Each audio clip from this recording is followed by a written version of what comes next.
Buried in the wreckage of history lies a truth too dangerous to glorify and too haunting to forget. Behind enemy lines, beneath propaganda and gunfire, ordinary people became shadows, ghosts in a world collapsing into madness. But some stories were never meant to surface. Open this file, and you may not like what you find. The winter of 1945 draped Berlin in a thick shroud of smoke, rubble, and dread. The Reich was dying, its limbs torn apart by Allied bombs and Soviet tanks. But beneath the crumbling facade of Nazi grandeur, in the damp corridors of an administrative bunker near Tiergarten, a spy known only by the codename Volchitsa waited in silence. She was born Anya Mikhailovna Vetrova, a linguistics student from Leningrad turned NKVD operative. Trained in cryptography, fluent in German, and possessing the rare ability to vanish in plain sight, Anya had been embedded in Berlin since 1943. Her official identity was Anna Vogel, a secretary in the Department of Armaments. Her false papers were impeccable, her accent flawless, her eyes unblinking. Her mission was simple in its directive, but monumental in scope: penetrate the fabric of Nazi intelligence, intercept high-level communications, and transmit encrypted information to Moscow regarding experimental weapons and final defense strategies. The Soviets suspected the Germans were deploying a last-ditch technological effort involving the V-2 rocket systems and newly formed underground battalions in anticipation of the Red Army's approach. Each night, Anya tapped messages into a smuggled shortwave radio, hiding it behind a hollowed-out filing cabinet. She used a modified Enigma replica, captured by Soviet agents months earlier, to encode transmissions. Her dispatches informed Stalin's general staff of troop placements, Luftwaffe fuel shortages, and the increasingly erratic behavior of Hitler himself, whose bunker was now just blocks away. Anya had come dangerously close to being exposed more than once. A Gestapo officer, Obersturmbannführer Grunwald, had begun scrutinizing her department after a misplaced memorandum containing launch site coordinates vanished. He watched her, followed her. Her only escape had been to plant false evidence implicating another secretary, a naive Bavarian girl who disappeared within hours of her arrest. Such sacrifices haunted Anya, but she reminded herself of Leningrad's starving streets, her father's execution by German shelling, and her mother's final words, "Never forgive them." She reminded herself that Berlin's suffering paled in comparison to what the Wehrmacht had inflicted across Eastern Europe. Her heart stayed cold, focused, until she met Friedrich. He was a technician, assigned to maintenance of air filtration systems in the lower bunkers. A loner, curious, polite, not quite like the others. Anya dismissed him at first, but his subtle gestures, averted eyes when others mocked prisoners, quiet disgust at orders barked by SS officers, pulled at something deep within her. Against protocol, she watched him, then spoke to him, then trusted him. In January 1945, she risked everything by telling Friedrich the truth. Only part of it. Enough for him to understand that she was not who she claimed to be. That she was trying to stop something far worse than a bomb. By then, rumors of a Wunderwaffe, a miracle weapon, had grown. Anya uncovered files suggesting Hitler's scientists had constructed a mobile V-2 launcher within the ruins of Berlin itself, planning to target Soviet columns as they crossed the Oder River. The documents were vague, but mentioned Operation Damarone, Twilight. She knew she had to act fast. With Friedrich's help, she broke into a restricted archive hidden beneath a shuttered schoolhouse. The two found blueprints for underground tracks leading to Tiergarten, where launch tubes had been disguised as sewage ducts. The rockets were primed for launch within days. Anya's final transmission, sent at 3:12 a.m. on April 14, 1945, contained those coordinates. It was received by Soviet headquarters in Rzhev and relayed to Marshal Zhukov's command post. Within 48 hours, a specialized battalion rerouted its assault path to neutralize the site, engaging in brutal close-quarters combat through tunnels filled with concrete dust and flame. The launch never happened. But Anya never saw the results. The Gestapo found the broken lock at the schoolhouse. Grunwald put two and two together. Friedrich was arrested first. His body was found in the Havel River. When they came for Anya, She did not run. She did not beg. In her pocket was a single vial of cyanide. She bit down, her last breath exhaled in a whisper. The Soviets entered Berlin 2 weeks later. Marshal Zhukov's report included a brief mention of a female operative whose intelligence contributed directly to the prevention of a major counterstrike. Her name was never made public. Her body was buried in a common grave. Decades later, during the declassification of Soviet intelligence files in the 1990s, a single photograph surfaced. A woman in a gray overcoat, standing near the Brandenburg Gate, her gaze distant, unreadable. The name in the margin read, Volchitsa, confirmed dead, April 1945. Her story is absent from monuments and textbooks. No medals were awarded. No statues erected. Yet the lives spared from a rocket barrage never launched are countless. This is her echo, carried beneath the Iron Curtain, into a war that nearly swallowed the world, and the silence of a woman who, in a city of ruins, chose duty over life. While the world focused on the thunder of tanks in Normandy and the burning skies over London, a quieter battle played out far to the north, where glaciers met iron rails and the wind howled through pine forests untouched by any map. It was here, above the Arctic Circle in the Norwegian-French corridor, that a band of unlikely heroes waged war against the Nazi machine in a campaign history nearly forgot. They called themselves the Northern Lights Brigade, a resistance unit that never numbered more than 80 men and women. Their origins were scattered: French naval deserters, British commandos gone rogue, escaped Polish miners, Norwegian fishermen, and indigenous Sami reindeer herders who knew every frozen stream and silent pass like the veins of their own bodies. The Nazis had seized Norway in 1940 for its vital access to the Atlantic, but by 1942, their ambitions had turned further north. Hitler's command established covert railways along the coast to funnel supplies to U-boat bases and radar stations nestled deep within fjords. These rails were crucial to German operations in the Arctic theater, especially as convoys from Britain attempted to ferry weapons and aid to the Soviet Union through the treacherous Barents Sea. The Allies had little intelligence on these routes. The SOE, Britain's Special Operations Executive, quietly dispatched several operatives under Operation Black Ice to infiltrate the region. Among them was Captain Alain Delacourt, a linguist and mountaineer from Grenoble. His insertion in January 1943, via a sabotaged German supply vessel, marked the birth of the Northern Lights Brigade. Delacourt survived the landing thanks to the Sami, who pulled his freezing body from the surf. The Sami, long marginalized by both sides, had watched the German occupiers with silent contempt. Their knowledge of terrain, animal migration, and hidden shelters gave the brigade its ghost-like mobility. Delacourt made contact with other scattered resistance groups in Troms and Finnmark. They began ambushing trains, derailing supply lines, and, most effectively, cutting telegraph cables before slipping back into the wilderness. Their greatest strength was unpredictability. The Nazis called them *******, the Ice Death. By spring of 1943, 3 entire German supply trains had vanished into the snow, their wreckage found days later, picked clean by wolves. The brigade's communications were relayed through stolen German radios operated by Émilie Charpentier, a former stage actress from Marseille turned codebreaker. Her fingers, once used for piano, now danced across frequency dials in hand-built igloos, sending coordinates to London with perfect clarity. Her code name was Cyrene.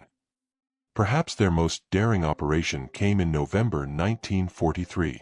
A Luftwaffe supply barge, laden with fuel drums and replacement engines for Messerschmitt fighters, was to dock in the village of Skarsvåg. Delacourt and his second-in-command, a one-eyed Scottish engineer named McAllister, disguised themselves as German engineers and used false orders to reroute the barge into an uncharted cove. There, the brigade laid a trail of explosives along the ice, detonating them in a chain that sunk the vessel in under 2 minutes. They vanished into a blizzard before the alarm could be raised. Retribution was swift and brutal. The Nazis razed entire Sami settlements suspected of aiding the resistance. Reindeer herds were slaughtered. Children disappeared. Delacourt wrote in his journal, ***, the Germans do not understand. They kill the land thinking they kill the people. But the land is not theirs. The land remembers. Asterisk. By 1944, Allied High Command began to realize the importance of the brigade's efforts. Supplies were dropped under moonlight by modified Halifax bombers. Rifles, explosives, Enigma fragments, maps, even leaflets in Sami warning of German betrayal, part of a psychological operation coordinated by Cyrene. It wasn't enough. The Nazis, in desperation, deployed a special mountain unit led by Colonel Friedrich Teschner, a man known for his icy precision and total disregard for civilian life. Teschner's campaign, named Operation Frostbite, was designed to annihilate the Northern Lights Brigade once and for all. For 6 weeks, the brigade played a lethal game of cat and mouse across snow-covered cliffs and frozen lakes. They burned their own shelters to prevent capture, slept in shifts under pine boughs. One by one, they fell. McAllister was shot leading a diversion raid at Kongsfjord. Emily was captured while sending a message and later executed by firing squad. Her final transmission read, asterisk, fire comes from the snow. The stars still watch. Asterisk. Delacourt, now gaunt and frostbitten, made the decision to disband. In one final message to London, he stated, asterisk, we are no longer a brigade. We are a myth. Let that myth frighten them. Asterisk. He and the few remaining fighters disappeared into the Highlands. When the war ended in 1945, only 14 members of the Northern Lights Brigade were confirmed alive. Most returned to obscurity. A few testified at the Nuremberg trials about atrocities committed in Finnmark. Their role was never widely publicized, overshadowed by the drama of D-Day and the spectacle of the Pacific. In 1972, an unmarked grave in Norway was unearthed containing fragments of French uniforms, German codebooks, and a hand-etched piece of wood that simply read, asterisk, we fought where the lights danced. Asterisk. Today, a weathered monument stands near the old fishing village of Maham, rarely visited. It bears no names, just a carving of a wolf, a flame, and the aurora borealis. The last survivors said that was fitting. The Northern Lights Brigade were never in it for the glory. They fought to blind the machine with snow and fire, and to prove that even in the coldest, most forgotten corners of the world, resistance was possible. Takashi Ito was born in 1922, the second son of a fisherman on Shikoku Island. His childhood was ordinary: mackerel nets, rice paddies, schoolbooks inked with tales of empire. But by the time he turned 18, Japan was at war with the world, and the word kamikaze, divine wind, had transformed from a legend into a living terror. He was drafted into the Imperial Japanese Navy Air Service in 1943. At first, he trained to be a reconnaissance pilot, flying slender floatplanes over the endless Pacific. But after the catastrophic losses at Midway and the grinding attrition in the Solomons, Japan turned to desperate measures. In October 1944, Vice Admiral Onishi proposed the ultimate sacrifice: pilots who would fly their aircraft straight into American ships. The first organized kamikaze attacks began in the Philippines. By the spring of 1945, the campaign was in full, feverish swing. Takashi's squadron was stationed on Kyushu when the order arrived. Okinawa was to be defended at all costs. The Americans had landed in April, swarming the beaches with tanks, flamethrowers, and a fleet larger than any the world had ever seen. Every man in the airfield's briefing hall knew what that meant. They would not return. The ceremony was held at dawn.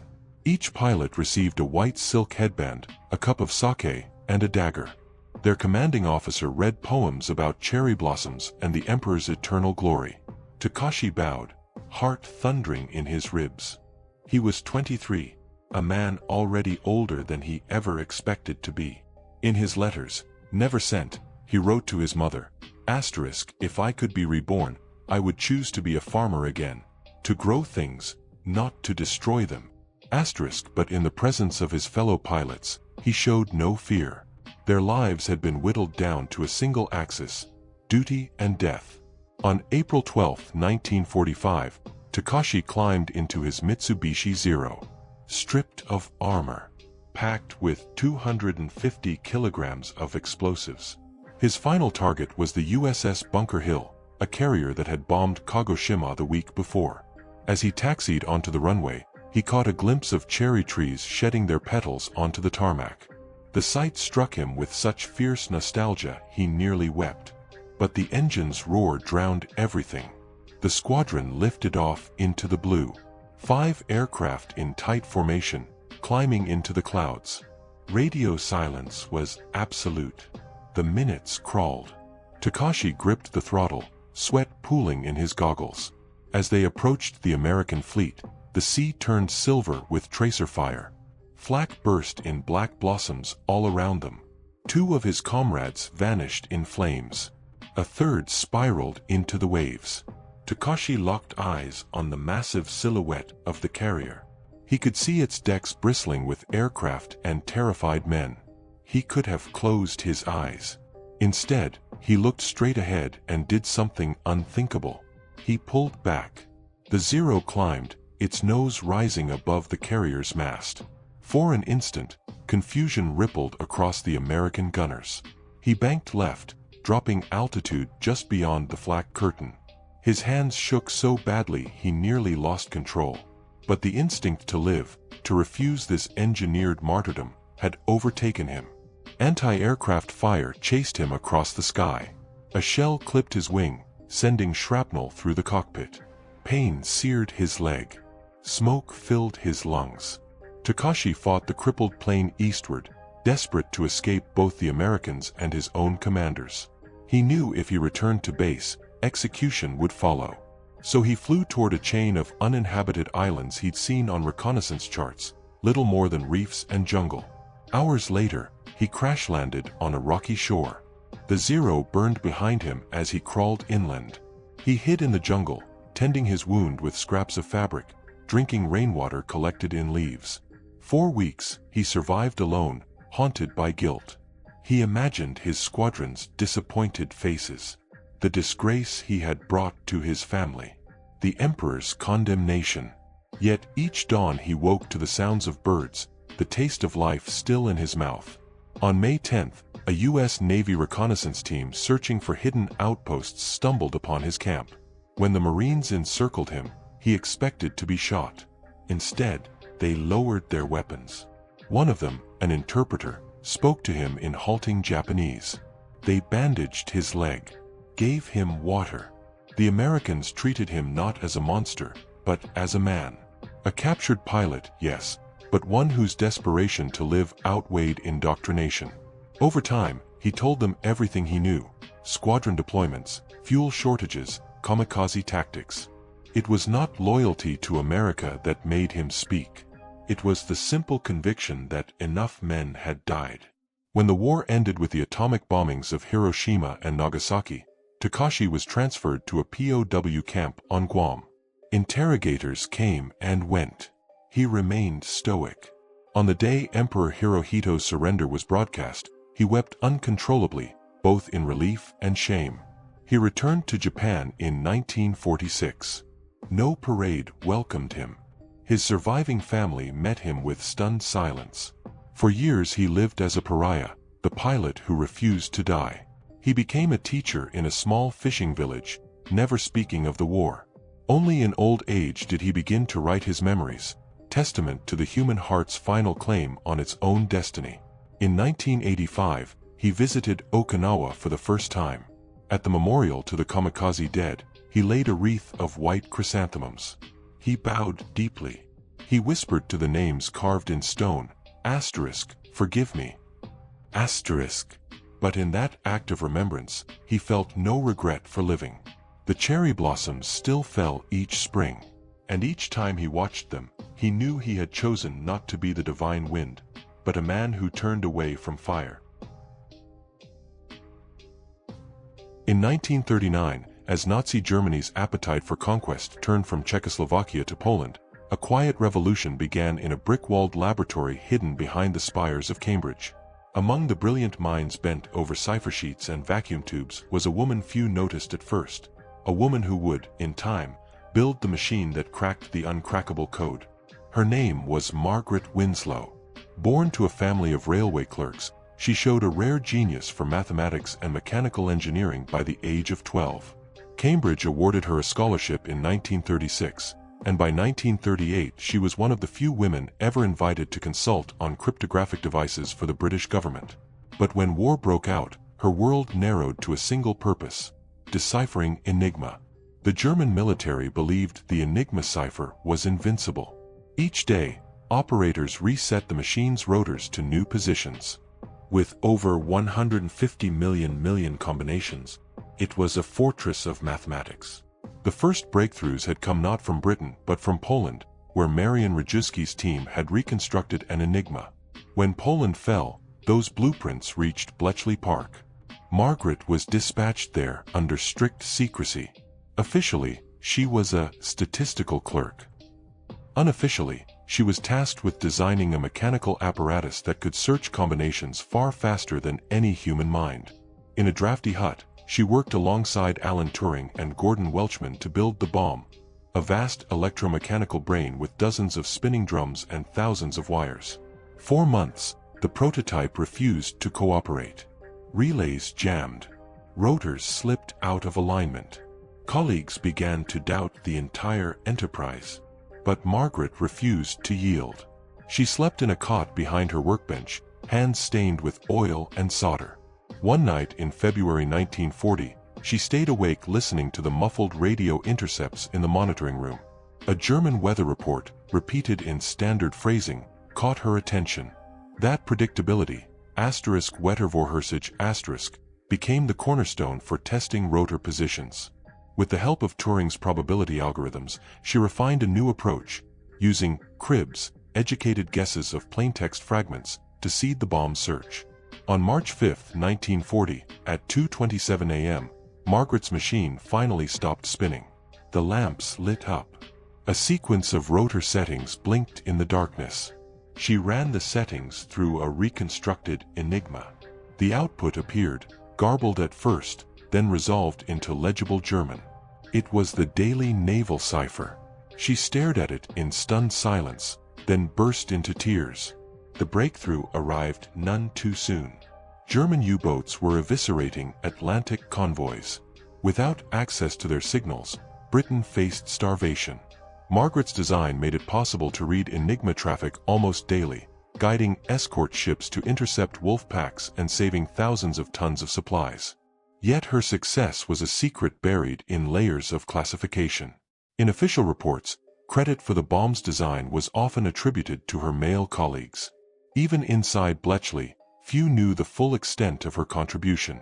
Some dismissed her as an eccentric woman who spoke little, who spent long hours adjusting the cams and relays by hand. But those who worked closest to her, Turing among them, knew she was indispensable.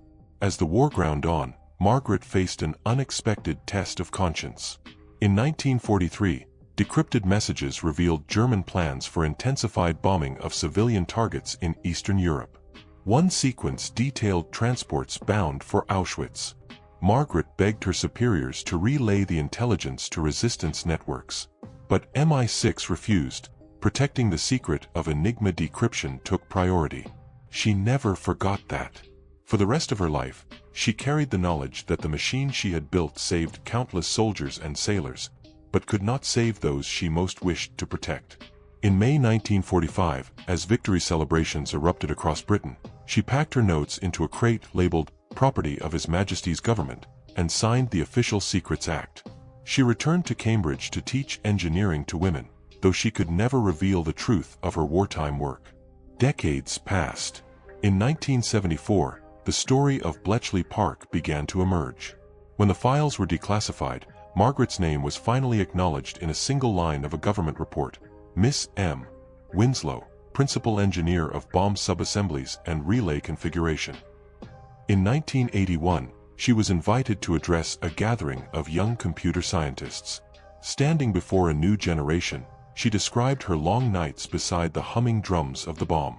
The hush in the hall was absolute as she concluded. In the end, the machine was not a triumph of intellect alone. It was the work of hands, of women's hands, screwing in bolts, soldering wires, testing relays. Remember that. Asterisk. When she died in 1989, a small plaque was mounted near her former hut at Bletchley Park. It reads, Margaret Winslow, Engineer of Shadows. She helped break Enigma ***. No medals. No parades. Just the quiet truth that, in the greatest conflict the world had ever seen, one woman's unshakable conviction helped turn the tide.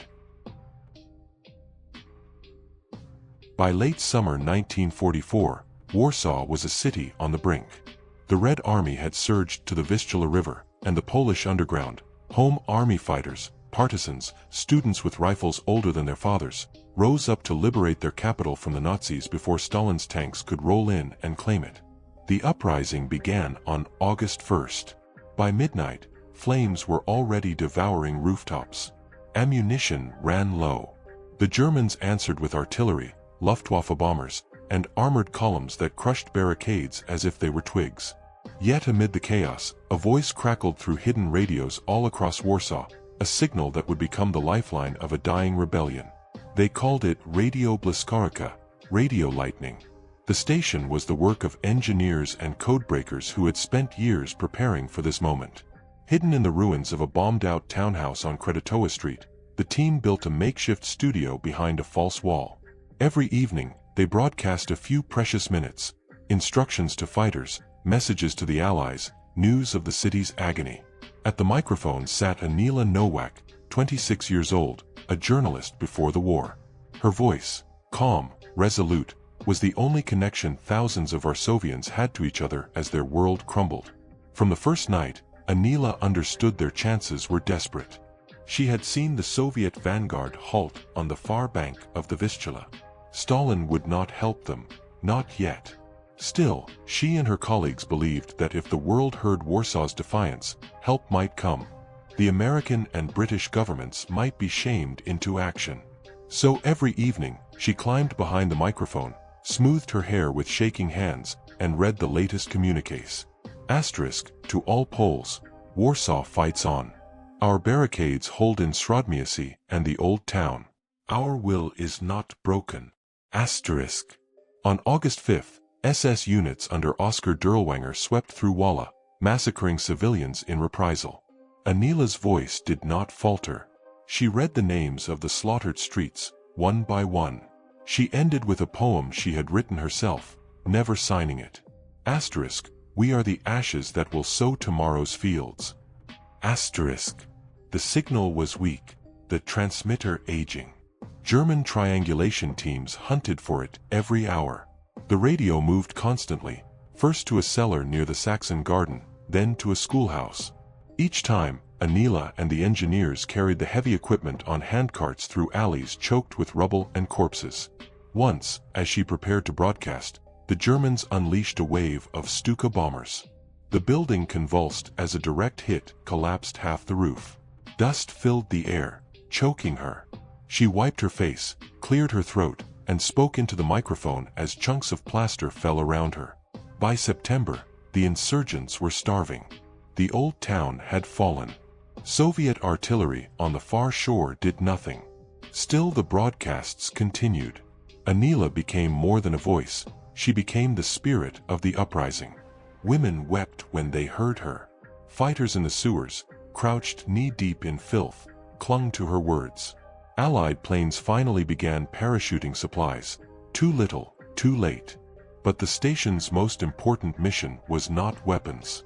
It was the preservation of hope. On September 27th, the day before the uprising's end, Radio Błyskawica made its final transmission. Aniela sat in the dark, the generator running on its last fumes. She wore the same wool skirt she had since August. Her hands were raw and blistered from carrying equipment. Asterisk, this is Warsaw calling. We are still here. Asterisk. She paused. No script remained. No orders. Only her own voice, unadorned. Asterisk. We have fought for 60 days without rest. We have no food, no water. But our hearts remain free. Let the world know that when the last barricade falls, it will fall on free people. Asterisk. Outside, German loudspeakers demanded surrender. Flames climbed higher into the sky, reflecting off the Vistula. Enigma continued. To those who hear me beyond this city, to London, to New York, to Moscow, remember us. Remember that we chose to die standing. The engineer beside her, Merrick, signaled that the fuel was gone. She looked at the microphone, then leaned close for the last time. We are radio lightning. Warsaw is not silent. The transmitter died. Enigma and her team buried the remaining equipment beneath the rubble, then slipped into the crowds of exhausted civilians surrendering to German troops. She was captured and sent to Pruskoe transit camp, but she survived the war. Years later, in a free Poland, she returned to the street where Radio Błyskawica had first broadcast. Nothing remained of the townhouse but broken bricks and weeds. She gathered a handful of earth in her palm. It was heavy with ash, light with memory. In 1984, Poland erected a small plaque on Kredytowa Street. Here spoke Radio Lightning, voice of the Warsaw Uprising. No monument could capture the defiance of that signal. A city on fire. A woman's voice in the darkness. The last broadcast of a free Warsaw, echoing across radios and hearts alike, long after the flames went out. The documents were burned. The names erased. But secrets like these don't stay buried, they echo. Through silence, through guilt, through generations. You opened the box. Now you know what they never wanted told. The war didn't end with peace. It ended with silence.